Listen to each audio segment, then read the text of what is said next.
being the eternal student, it's a journey. It's not about a designation. It's not about letters at the end of your name. It's just about continually improving at your craft, striving to be the very best version of yourself, always the student, always learning, always becoming more intentional with your relationships, with yourself, with your people, with your money.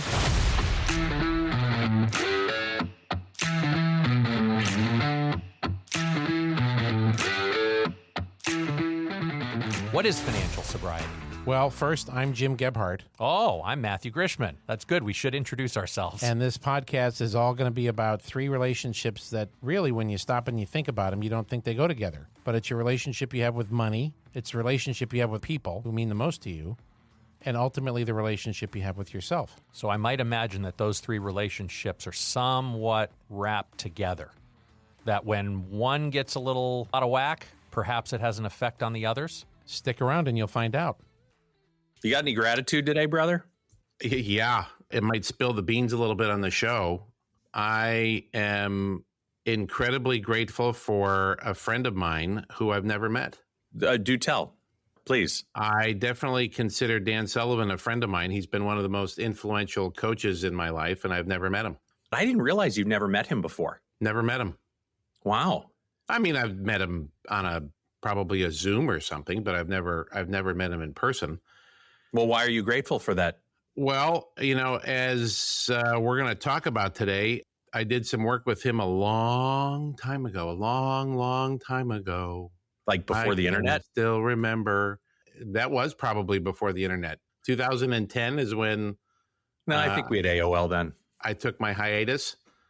Actually, I've had a couple clients this week with Hotmail and AOL email addresses, and I don't exactly know how to politely tell them that is like fossils. Like you might as well have like dinosaur.com or something as your email address. Just address the next message to them. Hey, boomer, right? Isn't that subtle? Grandpa. Subtle? Subtle. My gratitude is really profound. I'll probably go into it more on the show just to not spill all the beans. And then I have a tremendous amount of gratitude for the week that you've had as well. Oh. That's a whole separate kettle of fish. I was going to say that's like not even on this episode. Right. I'm incredibly grateful, and I am going to share what I'm grateful for. We're not going to talk about it today, which might piss some people off here in the tribe, or it might keep them coming back when we record some more about it in the fall. I'm grateful to be comfortable in my own skin, like for the first time, really comfortable in my own skin. I've been getting more comfortable in my own skin, but I wouldn't quite say I'm completely there until Tuesday of this week. Big day, big week. And I'm grateful for my health. I'm grateful to be on this side of the dirt. And I'm grateful to be here in studio with you again, brother. When we don't do this as often, my gratitude for it grows. Not to say that we're not going to get back to doing this on a more regular basis, but I feel the absence of you and me not being here together in studio, sure, doing what we love to do, which is sit here and kibitz about things that are meaningful to the both of us. So I'm amen to that. I am grateful. So here we are. We're kicking off our summer series like we've done now for the last couple of summers. We're, for you and me, back to school. And I'm glad you brought up the gratitude you had today. It seemed like, you and I have been these eternal students that always seem to be in some kind of coaching program, working with some sort of mentor trainer to get ourselves better. And that process for the both of us had been working so well, it seemed like it stopped completely. I don't mean to push back on that. I mean, we've done tremendous amount of coaching and growing and workshops and seminars and reading. I hope for our tribe and our listener base, as I think about my time in school, and I've got 4 school-age kids, right? I didn't really enjoy school. Traditional school, classroom school. I enjoyed college better. I got to study stuff that I was interested in. But honestly, it wasn't until I was probably in my late 20s or even 30 before I really started to embrace this concept of just, learn. Just keep getting better and better and better and better and raising the bar and just exploring different concepts. And I was introduced to Dan Sullivan and the Strategic Coach back in 2005 when the earth was cooling. And Even California? even California, this concept of being a lifelong student, being an eternal student, I can't emphasize that enough, because when I go away from it, I feel lost. Like if I don't have a good book, I've never been a fiction reader. I go to the movies for that. I'm not going to sit and read a fiction book. Mm-hmm. So when I read, I have this hard wiring that I read to get better. I read to learn and grow and sharpen the saw. So if I don't have a good book, which I haven't in a while, it just feels like something's off. Yeah. Right. So this series that we've developed here with Teach Your Children, it's timeless stuff. It's completely timeless stuff. And we want to always add our perspective or where we are in the timing of it. But, embrace this concept of being a lifelong student. I don't care if you're 82 or 22, or if you got little ones at home, help them find stuff that they're interested in. Yeah, sure, we got to go through all the cursory aspect of learning. Like Emily just graduated from San Diego State University. And as I was sharing with her the other day, I'm like, okay, you've now completed your compulsory round. Like I'm thinking of, an Olympic tryout or something. It's like the compulsories are finished. All the basics that you've had to go through in, K through 12. And then, as we like to joke with Emily and Grace, grades 13, 14, 15, 16. And yeah, well, the education's been provided for her. It's now all she's got right it's all now been she's got to go and mapped figure out what's next. Exactly. Right. Exactly. Right. Brother, it's like the reason we're doing the Teach Your Children summer series over and over and over again is because teaching your children about money is not like one singular investment you can make. It's not like taking, $10,000 and putting it away in a stock and hoping that it's enough to supply you for the rest of your life, including your retirement. It has to be an ongoing conversation for it to really work. It's more like the concept of dollar cost averaging, right? This idea of continual saving.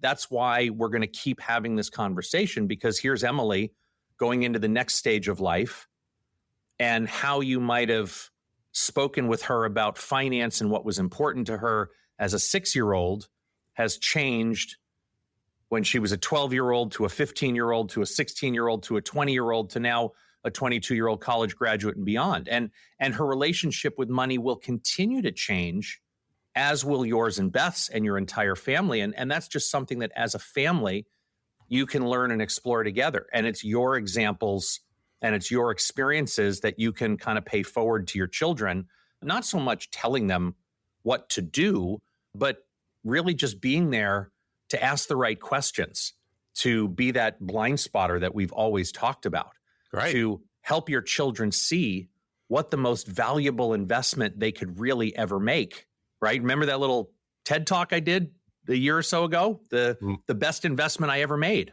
We spent a lot of time developing that concept of investing in yourself. The greatest investment one can ever make is investing in themselves. And I am so proud of you that you're doing that again.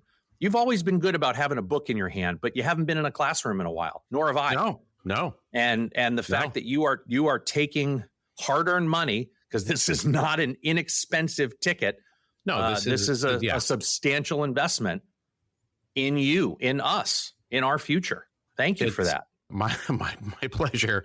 The whole concept of when, and I'm sure everybody can relate to this in some regard, when things are working so well, you stop. Yeah, absolutely. Now, I will say that part of my stopping, I was in the program from 2005 to 2010. And while the words financial sobriety were not part of our lexicon at that point, I was on the verge of bankruptcy. And my stopping the program was necessity. It was not as much something I wanted to do. It was a very emotional decision for me to pull out of the program. But economically, given the investment that is associated with it, it wasn't possible. And sure, I could have done it sooner than 13 years later, but if the next best time to plant a tree was 20 years ago, right? This whole program evolved because of, and I'm kind of excited to say something positive and pleasant about social media, but a book popped up on Instagram one day that I should explore. And I bought the book, devoured the book. It's written by Dan Sullivan and another friend of ours. Did we actually meet Ben? Was he on a Zoom, or was he in the room? He was in a room that I was at. I don't remember if you were there or not. It was one of the sessions we had with Bo. Yeah, I think we met in person. Another great friend of ours, Bo Eason, who we did some classroom work with for many, many years, a great mentor who is, he was a guest on the show. You can go back and check out our episode with Bo Eason. Just a wonderful coach and mentor. Thank you for everything we got from that. But introducing us to Ben Hardy and how he's now collaborated with Dan Sullivan, that's some pretty cool stuff. It's some incredibly cool stuff.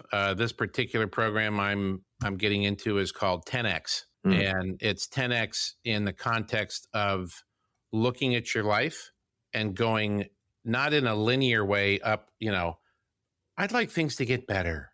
Well, what the hell's better? This is more in my line of thinking, quantum leap kind of progress. Sure. Whether it be your health, whether it be your relationships, whether it be your finances, whether it be our business, our podcast, my golf game, whatever, you want to go 10X from here. And as soon as you say those words, what happens when you hear you want to elevate your income 10X? What happens? What's the first thing that comes into your head? I don't know if I can say it on the show because we don't have like that explicit label, but let's just say there's a pucker factor. Yeah, that happens. I'll leave it at that. The instant emotion, I think, for most people is no, I can't do that. That's not possible. That's not possible. Right. Well, that's how I used to think. Today, that's just more of a pucker factor for me. Like, sure. But I think most people look at it and go, I have no idea. No way. I have no idea how I'm going to do that. Right. How? And as I look back at my life since I was in the program 13 years ago, my income is up 4, if not 5 times. And I went from, this is, for our viewers at home, this is kind of a hard concept, but I had a negative net worth to a pretty significant net worth. Wait, I thought I was the only one who owed more than he had. You did too? Not in 2008 and 9, baby. Actually, it was technically 2008.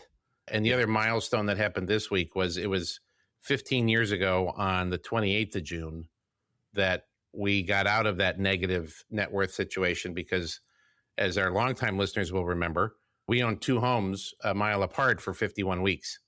And we closed during a wonderful time in real estate history. It was a wonderful time in real estate history. It was about to be a wonderful time in stock market history. And in all sincerity, it is some of the most amazing time in my life, with Grant, our youngest son, being born in the latter part of 2008. So with the rain came a lot of sunshine. I'm ecstatic to be back at it. I mean, I am a little scared, but we can never, ever, ever forget this concept of reinvesting in ourselves. And as parents, as leaders in the community, as business owners, the dividends that come from that are just a ripple effect that is an absolutely who knows, right? Because as you and I have said many, many times, what's gotten us to this point isn't going to get us there, right? That we need new skills, we need new talents, we need new capabilities, we need new relationships. And that all comes from getting out of your comfort zone. What a great time to kick off Teach Your Children and bringing a little bit of financial curriculum at home. The rest of the world uses the summer to check out, to take it easy. And you should take it easy at times. But what I think you and I have done a spectabulous job of is learning how to build recovery into our lives throughout the course of the year so that we don't have to go a million miles an hour for 6 months and then crash and burn for 2 months over the summer and let the entire world pass us by. We've developed those good habits. Granted, we fall off the wagon every so often, but I feel like this summer, you and I have some energy in the tank to continue getting better at our craft while mixing in some rest, some recovery, some rejuvenation with our family, with our closest people, You and I are going to get to do some cool recovery stuff together this summer. But while we're doing that, we're still sharpening the tools. We're still getting better at the craft. And I can't think of a better way to kick off this summer than with this concept of making sure that our tribe understands that when you're together as a family and you're guiding your children when it comes to their financial decisions, whether we're, dealing with little kids, whether we're dealing with teenagers, whether we're dealing with adult children, no matter what stage of parenting we're in, this overriding theme that the greatest investment, the most valuable investment, the most impactful investment you can ever make with your financial resources is in yourself. So if we think for a minute about the use of money this summer and how we're going to use money this summer, how we're going to guide our children to use their money this summer, especially if your children are out there earning money this summer, what are they going to do with it once they earn it? If we think they're going to buy stuff. Come on, they're good Americans. Well, buying stuff, sure. But let's be super intentional about what we're buying and asking ourselves this question. Does what we use this money for help us become the very best version of ourselves? Does it move us further towards becoming that? Obviously, there's no destination there. There's no end of it there. No arrival. There's a journey. And we're continually trying to become this best version of ourselves. Does that investment help that happen? Hey, by the way, whatever that might be. I'm not the only summer school kid on this podcast. You're not? No. You're in the classroom too, aren't you? You mean getting back into therapy? No. That one? No, the little three-letter thing. So the cat's out of the bag now. Yeah, I'm back in the classroom on two fronts. One of the greatest things that ever helped me get to you was talk therapy. I had a wonderful therapist for years and years and years and years. She retired, went in a different direction, and I never continued with that and took a big old hiatus, much like the hiatus you took with Dan Sullivan and Strategic Coach. I am thrilled to say I am back working every 2 weeks with a wonderful therapist who just helps me explore deeper about who I am, who I want to be, helping me deal with some of my dark stuff, the shadow effect, so to speak, my own inner Darth Vader. And it's helping me kind of bring the light out more and feeling more comfortable in my own skin, as I talked about. But I'm also back to school, and we've talked about this on the show too. I am pursuing my certified financial planner professional designation, the CFP designation. That's not a quick little 3-day weekend course at the Marriott in Walla Walla, Washington. No, I wish it was. That'd make it easier. But if it was easier, I guess more people would do it. No, it's half a master's degree in finance, and we're almost done with the second course out of 7 courses, and then we get to sit for a mammoth 8-hour final exam when all is said and done. So hopefully we will get there one day. But what's really been wonderful about you and I living in this world of no arrivals and the learning being a continual thing is that even though this CFP course feels like a forever project, and boy, I wish it would get done one day, I get to use what I'm learning immediately. As I'm learning stuff, as I'm diving into the coursework, it's amazing how the universe is bringing opportunities, bringing clients, and bringing people into my life who need the expertise that I'm learning as I go.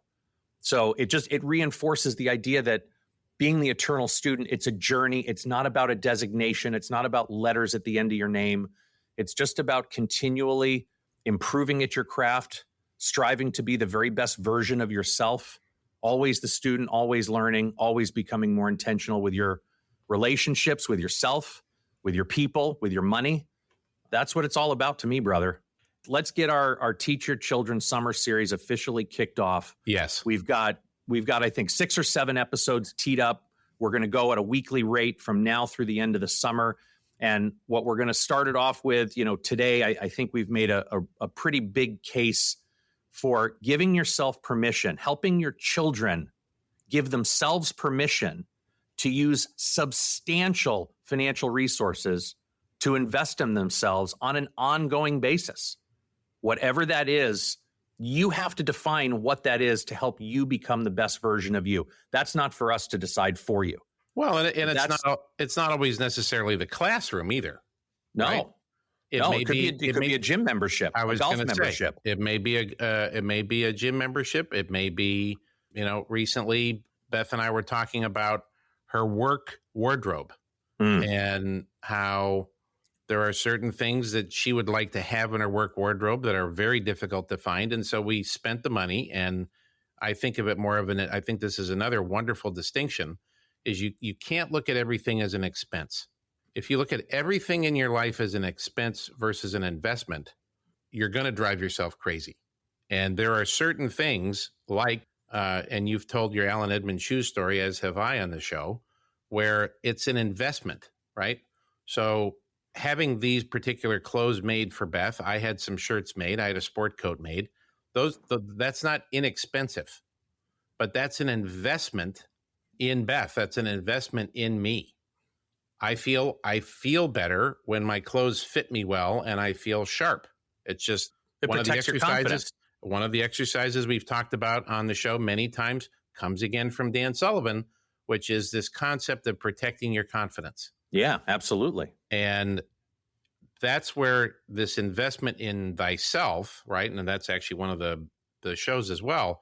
But this concept of taking some of your hard-earned money, whether you're a kid, whether you're a working adult, whether you're a grandparent, and reinvesting it in you. And I can't stress enough the benefits that come from that, because you're going to feel better. You're going to feel more confident. And with that confidence, that is an attractant. That energy out in the ether, you can tell instantaneously if you walk into a room who's confident and who's not. Right.